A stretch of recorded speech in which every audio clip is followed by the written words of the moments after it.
What's up, everybody? Welcome back to the Good View Woodworks channel. My name is Nathan, and in this video we're gonna go over how to repair a huge epoxy river table failure. Check it out.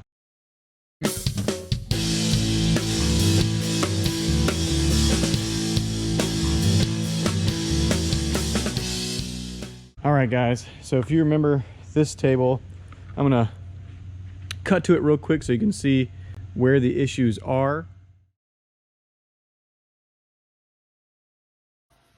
Okay, this table came back. We took the legs off. Got one leg over there, one leg right here because of this. And I wish I had that little song, oh no, oh no, no, no, no, no. But you see it? It's cracked, separated.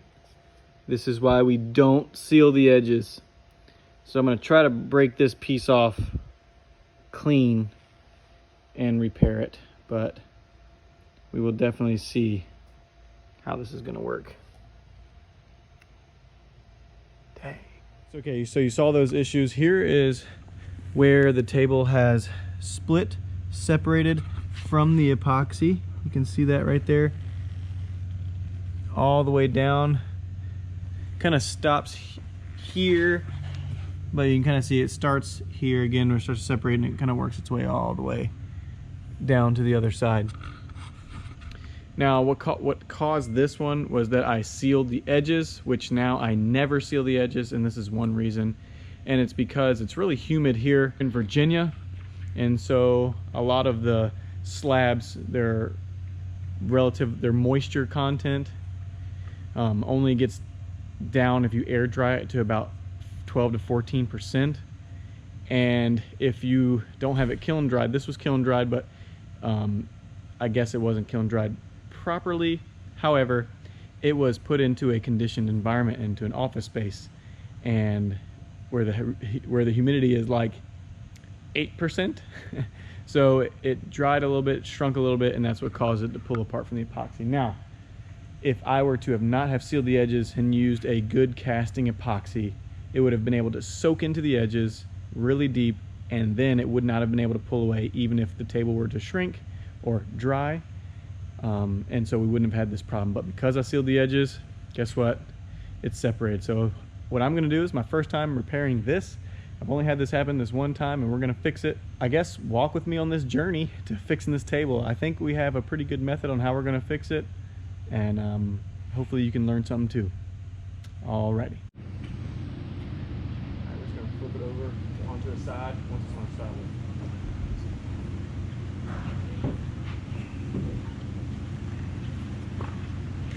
Great, keep going.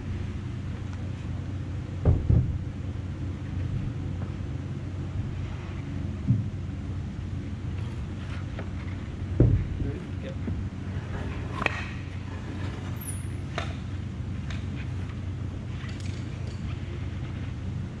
Ready? Yep. So I was already down. Yeah. Just put it over here. Cool. Thanks, man.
Got it.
All right, so it looks like my mistakes were twofold. Not only did I seal the edges, but I didn't get all of the inner bark off.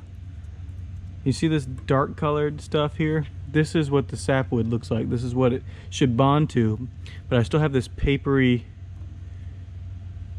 bark left on. That was a big no-no. See, this is what it should look like. See the difference?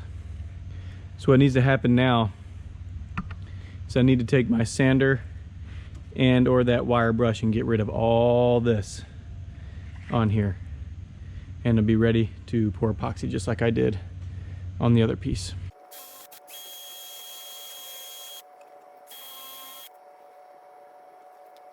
All right, well, it looks like I have two options. I can either trim this off of the epoxy right here, or I can sand this down into the black.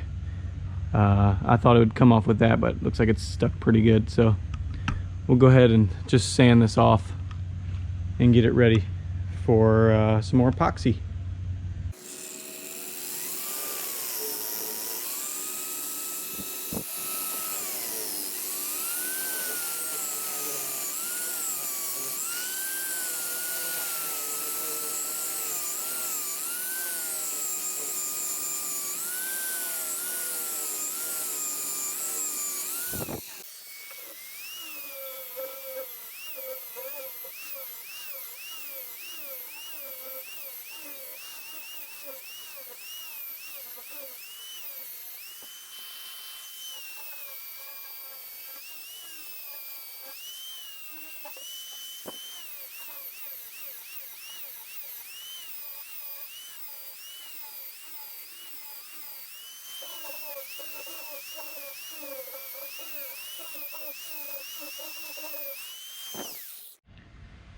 All right, so we got all of that bark sanded off, as you can see. So now we're gonna wipe off all the dust and we're gonna caulk this bottom edge, and we're gonna sit it on the form and get it ready to pour the river. All right, let's do that. Oh, I almost forgot. I gotta drill dowel holes first. Once I drill those dowel holes, just like I did on that piece, then we can set it over there.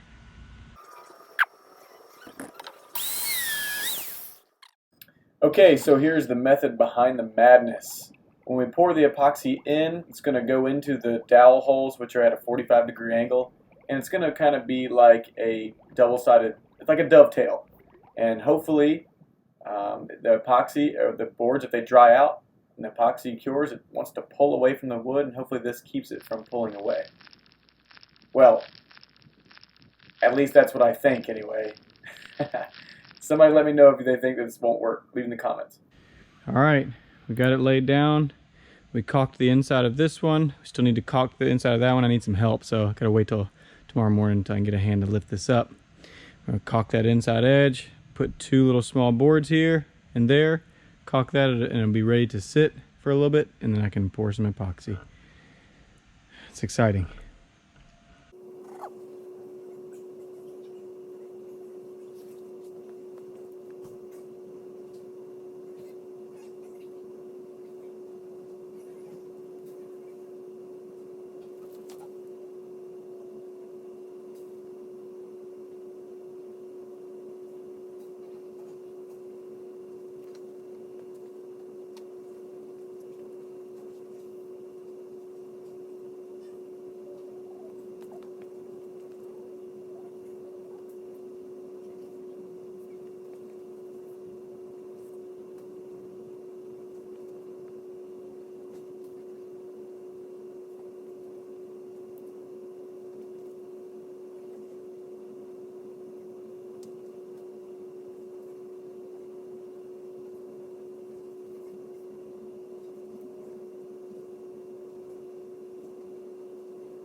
All right, guys, so we got the slab back from the guy that I usually have plane it down, and he planed it and drum sanded it, and check this out, okay? Right, we got it back right here, and look at that. You can't tell where the seam was. If you see this little dip right here, that's kind of where that seam was, and you can't see it. I mean, it's easier because this is a black epoxy, but all we have to do now is go ahead and finish sand this and put some finish on there. I think we used Rubio Monocoat before. We have to sand it and finish it and put the legs back on it and take it back for delivery. So as far as this goes, this is how you fix a river table that has separated from the edge. It's completed. This won't happen again because of the dowel marks that we used, and it's all completed. So if you enjoyed this video, give it a thumbs up. We're actually gonna be doing a different finish on this slab, something that I haven't done before, but I think it's gonna look really nice. So stay tuned for that video. If this is the first time that you're here, go ahead and click that subscribe button and click the bell, select all notifications, so you get notified every time I post a new video. All right, so I hope you like this one. If you did, give it a share, give it a like, and as always, guys, thanks for hanging out with us. This was a good one. Hopefully this helps plenty of you guys. All right, catch you on the next one.